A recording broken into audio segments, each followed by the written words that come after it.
area is only 1,000. And sa pihak naman rin sa dalan, it's only 2,000. Diba? And kung maano na siya, di pa subdivide, ma-generate siya sa into 26 sublots. Wala kita sampo. Okay, later na lang. Okay. Suspense. Introduction lang yan. Nagkakaroon dyan. Magwalali ka ron. Welcome. Welcome. You just arrived in Tago. May mga 100 plus na mga 88 something, may mga 70 something. So, ipahimuan na namon sa perspective, no? May perspective ba siya? Kung katindugan sa house and lot, it's beautifully designed. By the way, no, I would like to mention, no, ang owner sa property ngayon is owned by Mr. and Mrs. Christopher Dela. Aralan sila sa agwa. Kabalo ka, basta owner, aralan sa agwa mo. Hey guys, hari kami sa Green Acres. Si boss ayun niyo. Kiranan ka kita, naka-red. So, Green Acres. So, punta na kami sa subdivision ngayon. Si boss ayun niyo. So, ito na mga agents, going na to Green Acres. Bruce Richard, Bro Bong. So, makatuto din sa kwa. I-am na to na mga agents. I-vlog. So, ari mga car nila, Jojo. Boss. Ayan na, boss. Pitigid, oh. Hey, guys. See you sa site. Bye-bye. Dito na picture. Okay, so, aman siyang Green Acres. Green Acres na guys, Green Acres. Ano? Jomar. Malupad kami, bro. So, pasakay kami kay Bro Pong. sulod? Kay Bro Pong. Di na si bro. Ano nga, sa men eh. Nakahambal ako to kay Bro Pong. Mapod din. Simo lang. Damo to sa mapod. Simo wala. Simo. Didri ka lang eh. Dito ko kay Bro Pong. Okay, so diri ko kay Bro Pong. Diri ko kay Bro Pong. Pili pa may ship kami. Oh.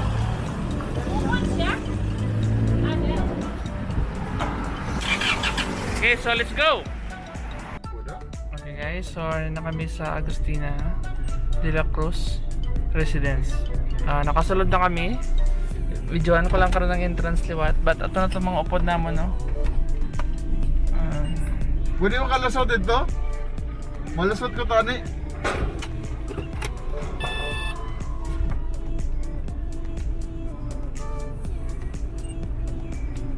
Okay.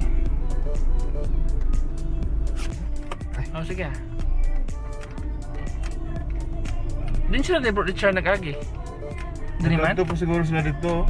Ang libot tiyog pa sila. Ayun, buksan mo. Sige.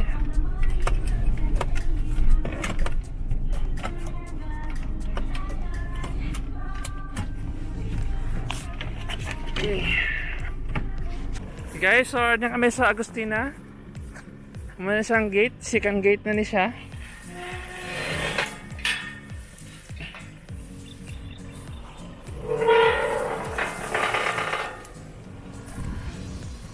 Okay. So, na kami di sa Agustina subdivision.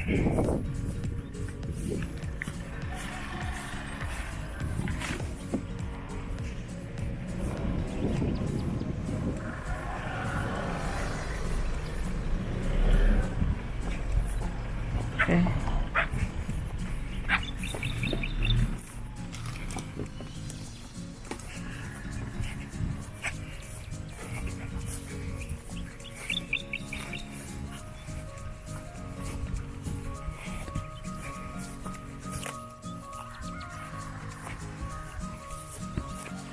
Kasi this is the property, guys.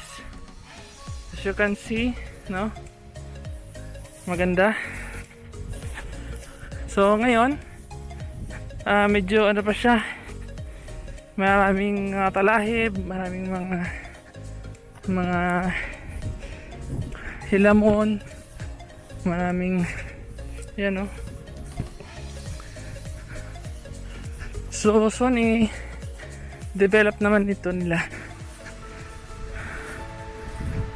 Okay, medyo malayo yung lakad natin, guys, kasi yung team namin nandito. So may daanan ng water dito. Ayan.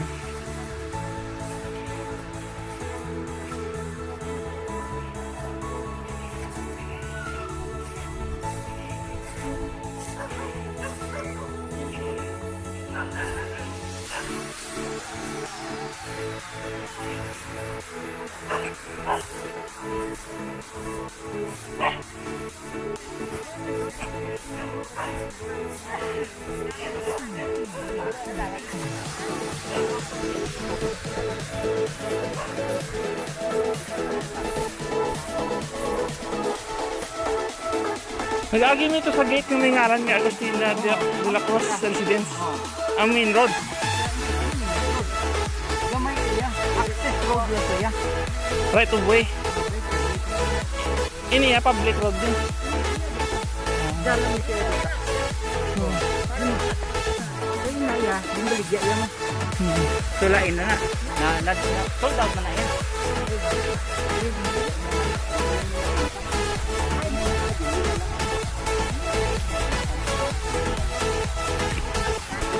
So araw kami din ni Bro Romeng sa Agustina Dela Cruz Residence. So naglagaw lang mi di. Naglagaw lang mi ni. Not for sale, naglagaw lang.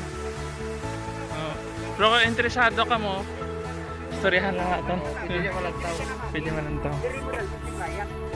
Diri mo dalo si client, hindi ko pag maliko. Kung magsulod kayo dito yung may gate. Hindi mo man nga ablihan ng gate, pero gamay, 4 meters. Hindi parehas sila nga lapad ya. 8 meters niya. Pila po ang access road? 4 meters.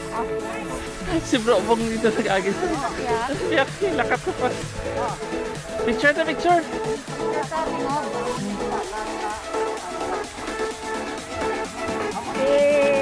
Boss yun may pitik ka. Ano yan? Ang pitik na, boss. Video ni bitik ni bitik.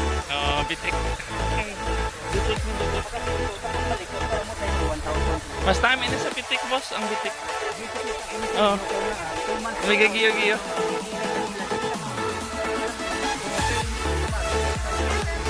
Ibu Bong. Gak naman sa liwat. Dito ma. Dito ma. Bor. Lakton lang natin. Hey guys, lakton lang. Oh ito, iyawan ko to lakat.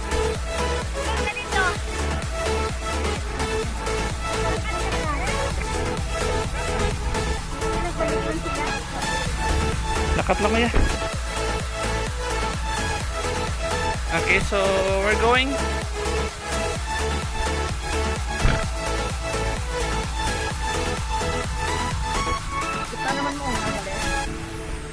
Oh, sige na, sulod. Wala ko dito. Okay, so we're going. Dito na sila, guys, oh. Yung mga agents, oh. Yan, oh.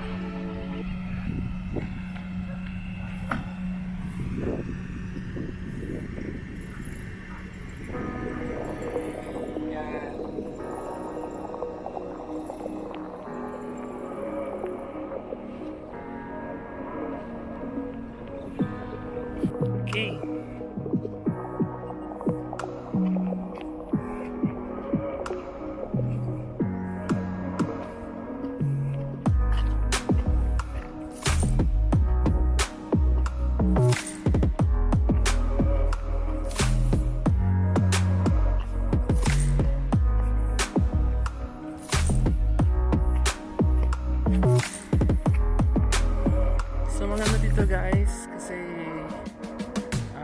maaliwalas yung hangin.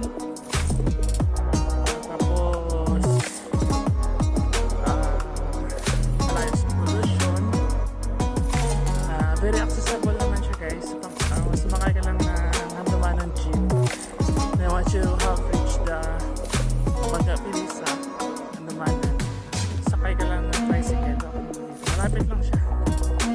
Siguro more or less mga 200 meters. Ayan. So, videohan natin guys yung entrance. Ito yung entrance dito.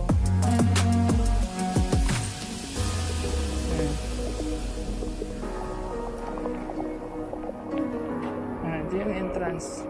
Ayan.